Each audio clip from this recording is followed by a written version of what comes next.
Hey everybody, Jen here, and today I'm going to show you how to properly use a makeup sponge. So as a professional, I've seen a lot of people use makeup sponges in lots of different ways, and a lot of them are just not the most beneficial. So I'm going to show you the right way to use it and how to get the most out of this tool.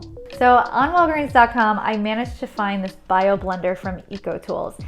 I'm very excited about this. As a professional, I've always leaned more on brushes as opposed to sponges just because of how wasteful those sponges are. This is a 100% biodegradable makeup sponge. Any company that is trying to make a step in the direction of being more sustainable, environmentally friendly, I am game to try. So this is a sponge. First of all, great color. I also really like the shape of this sponge because it can really tap into all these different areas of the face. So to get started, when you're using a makeup sponge, you want to use it wet.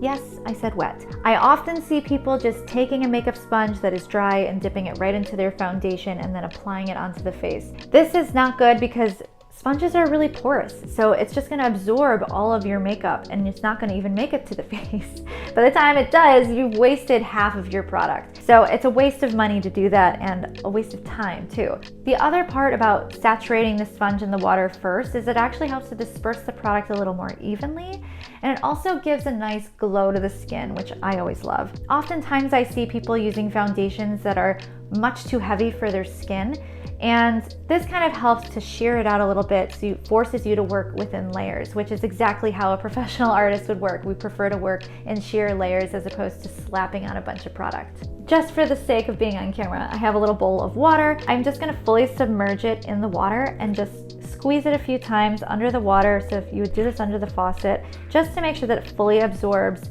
all of that moisture. You see how much of that has been filled with water?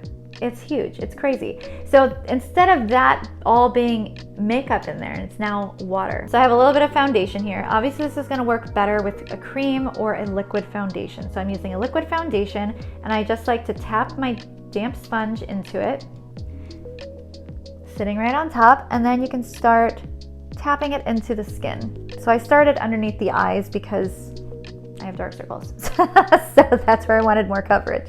And I'm doing little tapping motions. Something else that I would see a lot is people will just go and swipe product on. You're applying a lot more pressure and you're just kind of irritating the skin, and you're not really depositing product the same way. So this helps to lay it down a little bit more evenly. It's soft, it's tender on the skin, it's not gonna irritate the skin, and it feels like a little face massage, which is nice, right? Okay, there it is, finished product. So when it comes to using a makeup sponge, you want to make sure that you use it wet, fully saturated with water, and then dip it into your product.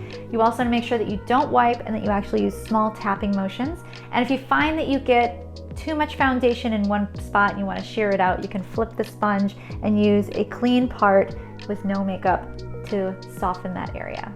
I hope this video was helpful. If you enjoyed it, give it a thumbs up. And if you want to see more like it, make sure to subscribe down below. And if you want to know more about me and my work, you can check it out on my website at jenbrownmakeup.com.